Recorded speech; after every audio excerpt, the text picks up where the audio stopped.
tonight. Regina's budget passes, but not everyone walks away unscathed. New members of Saskatchewan's Sudanese community speak out after their escape from the country's ongoing civil war. And how perogi making is keeping one town fed while raising money for the local churches. This is CBC Saskatchewan News.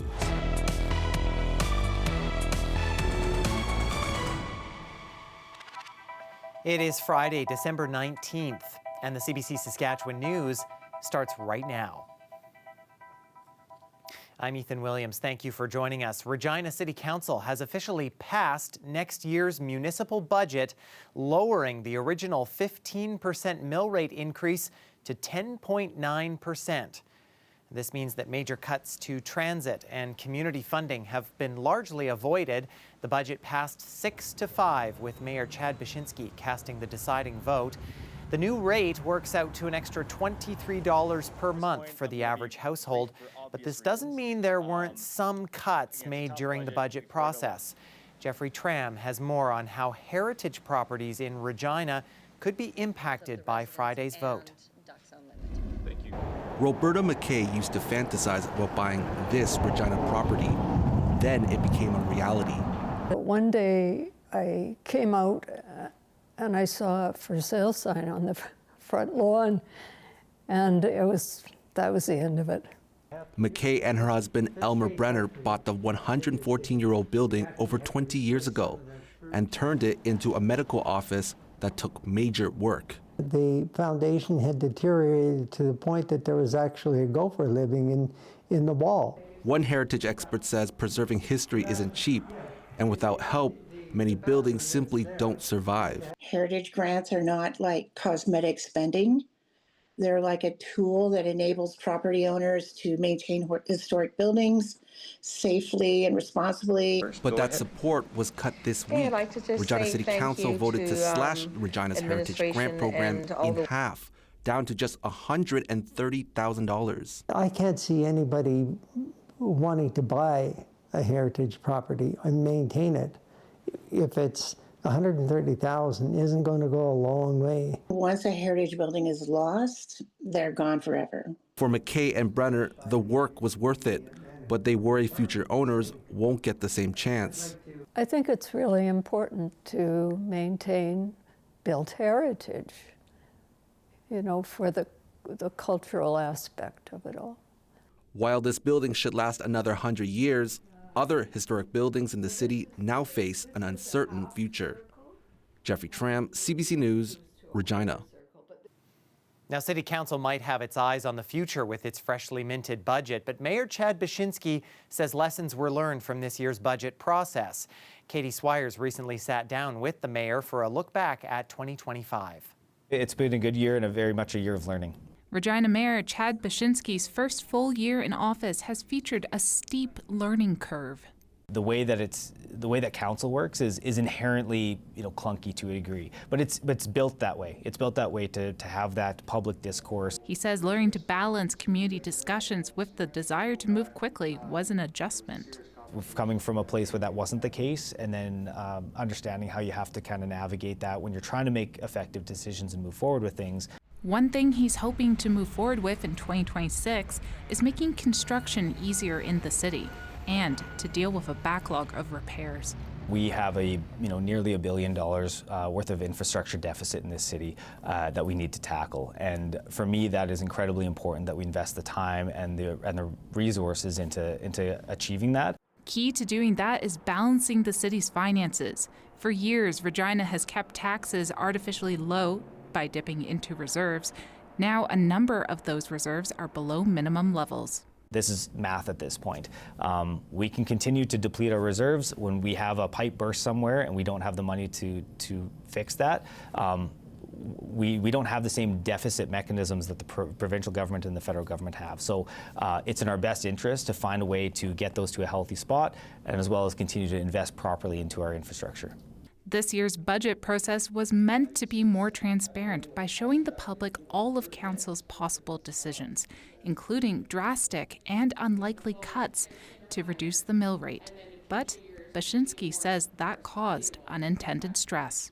Transparency is a double-edged sword. I mean, on one side, yes, it's all laid out so we can all clearly see, but the way that information is consumed and shared by others, do I expect everybody to read the 600-page document? No, not necessarily. He says lessons were learned from that strategy and the city will make tweaks to communicating the budget process going forward. But he adds the historic tax increases will not be a yearly occurrence. Katie Swires, CBC News, Regina. Security guards who evicted a man from Prince Albert's Victoria Hospital into the cold have been banned from working at health facilities. It comes after a review of the incident by the Saskatchewan Health Authority. Last week, this video on social media showed security guards pushing an Indigenous man screaming in a wheelchair outside of the hospital. The FSIN and Prince Albert Grand Council say it was racism and called for the firing of the private security guards. The SHA says in addition to banning the guards from its health facilities, it also plans to add an Indigenous patient liaison to the emergency department at the hospital. Garda World Security, which employed the guards, says they have been suspended from their jobs. Canada's largest private sector union says it will fight for justice after the death of one of its members in a Saskatchewan mine. Unifor says Tyrone McLeod worked as a miner operator at Mosaic's K3 mine near Esterhazy. The father of two died Monday from injuries he sustained in an underground collapse at the mine site. Unifor is calling the death a preventable loss and says it won't allow it to be brushed aside. The union wants to participate in the investigation into what happened and wants to know the extent of Mosaic's fault in the incident. Prime Minister Mark Carney briefed Canada's premiers on trade irritants the U.S. wants removed before it reviews the Canada-U.S.-Mexico Free Trade Agreement. Premier Scott Moe says he's hopeful agreements can be made. Give a fairly high-level overview of where we are and ultimately where we're going. And yes, we did discuss some of the comments that were made with respect to maybe some irritants that the U.S. sees with Canada moving forward. And those will be part of the discussion, but I don't suspect that means there's going to be, an absolute, giving in on each of those topics, but they definitely can be part of that discussion. Among the irritants are the removal of the Online Streaming Act and provincial bans on U.S. alcohol. CUSMA talks with the U.S. and Mexico begin in January. The province is asking people affected by this year's wildfires to speak up. It's part of an independent review of Saskatchewan's 2025 wildfire season. MNP, the consulting firm leading the review, has begun a public survey. It's asking people to share their experiences. MNP is taking anonymous feedback from residents, communities, and evacuees. You can find the link on MNP's website. The survey runs until the end of January and will be used to inform recommendations for the 2026 fire season. Well, volunteers are the backbone of small communities, and in the town of Ituna, those volunteers have spent years fundraising with perogies. In fact, they're working so diligently that 70,000 of the doughy delights have been made this year alone. Jenny Whitfield has that story. The cameraman are here today. No! Tuesday mornings are Perogi Day in Ituna. That's when these volunteers get to work cooking up a storm, making perogies as a fundraiser for the churches in town. It's a tradition people here have taken part in for the last 20 to 30 years. You need money to keep the churches going, right? Because the people aren't coming to church like they used to. So we needed something to supplement the income, and perogies, well, they started here and they kept on, just mushroomed. Over the past couple decades, the community figures they've made around 1 million perogies, maybe even more. Put it in, you fold it over, make sure it meets, and then you just pinch it until you get the hole filled here, and then you start from the other side. And they've gotten closer to each other while doing it. Oh, we have a lady here that's over 90, and she's here pinching today. And she loves it. She comes for coffee, and she has lunch, and it's a day out for them. But as people get older, it's harder to keep the pierogi making going. Some say they hope the next generation will take up the craft. I hope that a lot of the people that were involved today would keep getting involved with the community. Because usually, like I said, sometimes there's only 8 of us pinching pierogies. Sometimes there's 20. Today it was nice, very nice. all the community coming out together. And in the meantime, these volunteers will keep their churches going strong with long-lasting friendships made over perogies. It's just the camaraderie, the friendship, the visiting, socializing. It's good. It's really good. And everybody enjoys them. I haven't met a person yet that doesn't like perogies. For now, there'll be more good times in Ituna, thanks to the power of perogies. Jenny Whitfield, CBC News, Ituna. It is time to hit the ice. The city of Regina says it has opened the majority of its outdoor rinks for the season. 40 of its more than 50 rinks are ready. And depending on the weather, you can expect them to stay open until about late February. Those rinks will likely need a good shoveling, though. Weather specialist Mickey Wolf tells us if we're done with the snow for now when we come back.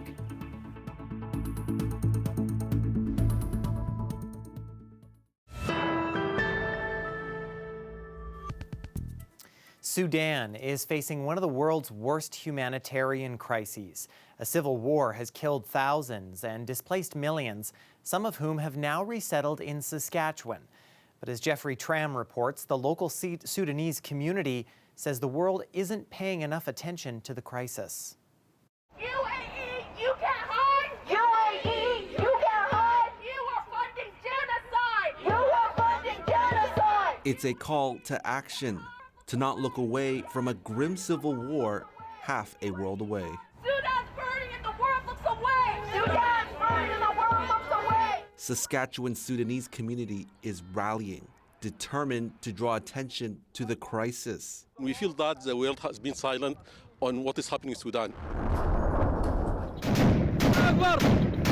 The latest civil war began 2 years ago, a battle between Sudan's armed forces and a paramilitary group. Hundreds of thousands killed, millions displaced. The UN calls it the world's largest ongoing humanitarian crisis. فأنا هنا نمنا وهنا لقينا إنه العالم يتحول للدمار ويتحول للحرب. Mubarak Bohir Ali came to Saskatchewan as a refugee. He says he didn't want to give up his dream of finishing university in Khartoum, but his mother made him flee Sudan. He says he faced violence at several checkpoints. بدوا إنه يضربوني بإنه أنت زول مجرم وأنت زول يا زول يعني حارب عشان تمشي تجيب لنا استخبارات تفاصيل كده. فالسواق جا قال لي يا أخي ده أنا زول مسؤول إنه خلوني أنا أمشي فوق. شالوا مني قروشي وكان تلفوني بس ما لقوه. Mubarak escaped, but his 4 relatives were killed, including his uncle. ففضلوا في البيت نفرين ده. ده اسمه مصعب وده أختي. Amro Khalid also had to give up his dream. He wanted to be a dentist, but now he's starting over in Regina. محظوظ جدا الحمد لله. يعني محظوظ تماما الحمد لله بتوفيق من رب العالمين، لأنه دي فرصة نادرة ما تخيلت عمرك كله يكون عندي لها. عاوز العالم يعرف إنه نحن الحياة الحاصلة معانا حاليا دي ما حياتنا نحن كنا عاوزينها تحصل. طبعا ما حياتنا حياة جاتنا بس من ما في جاتنا من. Dr. Fatma Khairi has lived in Regina for 20 years. She and her daughter Elaf are watching the fighting from afar, fearing for loved ones. We were glued to our cell phone all day looking for news, trying to contact my mom and my mother-in-law to see what are they doing. Fatma says her brother-in-law was tortured for months, only freed when military forces came in. But Elaf's cousin didn't survive. He was killed in his own bakery. I'm never going to see him again. I'm never going to talk to him again. I'm never anything.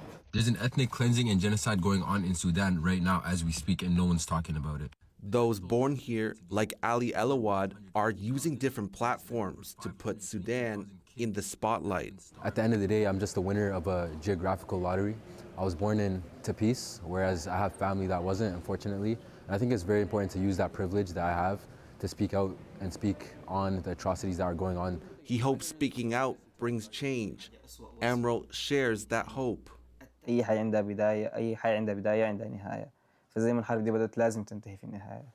For both Amro and Mubarak, safety in Canada brings relief. But the weight of what's happening back home never leaves them. And until the war ends, they say they won't stay silent. Jeffrey Tram, CBC News, Regina.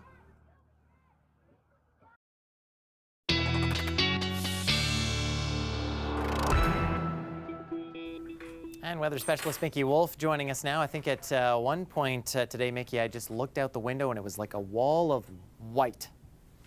That makes a lot of sense, Ethan, because Regina was just one of the places part of that blowing snow advisory we saw in most of the south today. Let's take a look at some of those different advisories that are still up in the air for us here in Saskatchewan. So as you can see, just like Ethan was mentioning, definitely a lot of blowing snow in the south today. We had winds gusting to 80 kilometers an hour and excess of that. And then we've also got a cold warning right now. Lloydminster is looking at temperatures with wind chill feeling like -40. And in the far north, those are going down to -45. This is just an idea of some of those high wind gusts we saw today, up to the 90s for Regina with those strong, powerful winds. We're still seeing the tail end of that Alberta Clipper, the second Alberta Clipper we've seen this week in our skies. Just to give you folks a better picture right now, we're seeing some of that snow making its way gradually out of the province, and we are going to see a little bit of snow overnight tonight into the early morning hours. But then for Saturday, things are looking a lot clearer. We will get some sunny breaks, especially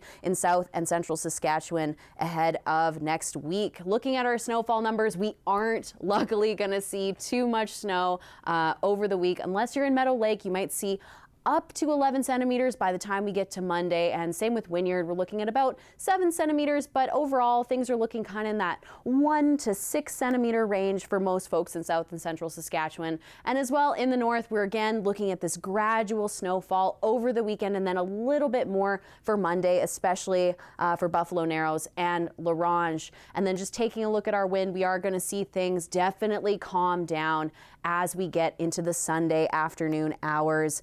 This is what we're looking at tomorrow, though, for our wind chill numbers across south and central Saskatchewan. Things are going to feel quite chilly in Regina tomorrow morning. We might see temperatures as low feeling like -36. But as far as our Sunday goes, things are starting to warm up. And then by the time we get to the 24th and 25th, things are really going to start to feel quite balmy compared to some of these wind chill temperatures we've been seeing in the province over the last few days. And as well for Saskatoon, we are going to see a little bit of a warm up by the time we get into that 24th, 25th holiday zone. But we may see a little bit of snow before then, especially that kind of Monday and Wednesday. So a little bit of a white Christmas if you're observing Christmas, some fresher snow in the very least. So even I think it's safe to say the heaviest snow for now seems to be largely behind us across Saskatchewan. We can look forward to some clearer skies ahead. And all of this before it's even officially winter. Exactly, Ethan. Haven't even hit the 21st yet. Yeah, that's true. Okay, thank you, Mickey. Thank you. A florist in PEI is bringing a little joy to people during difficult times. Every week, the business donates flowers to the local hospice for the rooms of people nearing the end of their lives. Families say the small act goes a long way to help them cope. They're so kind, and they recognize that just a small little act of kindness can make a really big difference in somebody's day. The florist says the goal is to give hope to those facing hard times and that those who receive the flowers are grateful for the kindness.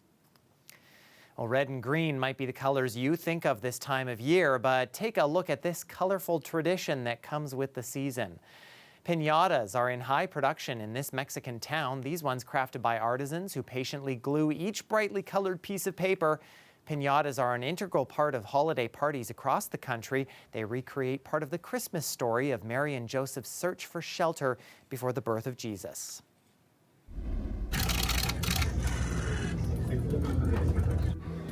Well, just days before Christmas, you can't blame Santa Claus for having cold feet, but Father Christmas and Mrs. Claus have cheer to spread, even underwater. The iconic couple donned more than their red suits to plunge into the holiday mood, even bringing a Christmas tree into this marine aquarium in Rio de Janeiro. The organizers hope Santa, swimming with sharks, manta rays, and fish, will help conservation efforts while lifting everyone's spirits. Stay with us. We're back after the break.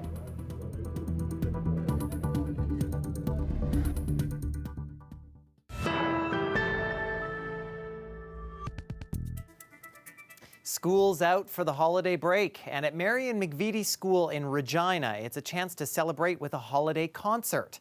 The school uses the ORF approach to music, which blends singing, speech, movement, dance, even improv.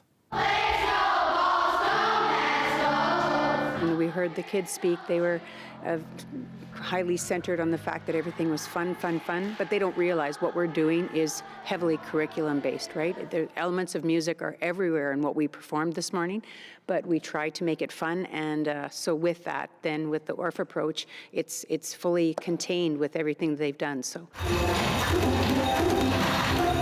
I don't have to do math, and it's really fun because I get to perform, and music is really fun. Practice 2 times a week and we got it perfectly.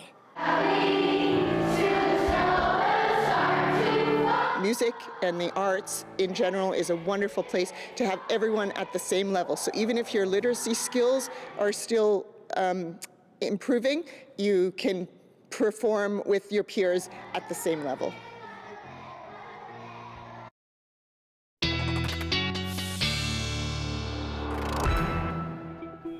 And who doesn't want to skip math to go watch and do a holiday concert? Mickey Wolf is back now for one last look at our forecast. Oh, Ethan, I'd love to skip math and do a concert any day, but tonight we've got to take a look at those overnight temperatures we're going to see across the province because they are going to get pretty chilly. Now, mind you, these temperatures we're seeing for south and central, it doesn't include wind chill, so things are going to feel quite cold, especially near North Battleford there. So feeling colder than that minus 27 we're seeing here. And same with the far north, we've got that active cold warning across Uranium City and Stony Rapids, so things will feel closer to minus 45, and that is going to continue into tomorrow, definitely into those afternoon hours. We might see a little bit of a warm up there, but things are going to feel a little chillier and a little bit warmer for the Churchill region in that minus 22 zone. And then as we look at the south and central regions, again, we're going to see that wind chill in the morning hours, especially Regina and Saskatoon. It's going to feel quite cold, but then we're going to get a nice sunny break throughout the day. So it's a great day for a Saturday, Ethan, because we'll have sunny skies and maybe we can even get out and enjoy some of that snow. Yeah, and enjoy those outdoor rinks as well in Regina. All right, thank you, Mickey. Thank you, Ethan. And that's our news for this Friday. For more news anytime, you can always head to our website or YouTube channel or download the CBC News app. Thanks so much for watching. Have a great weekend.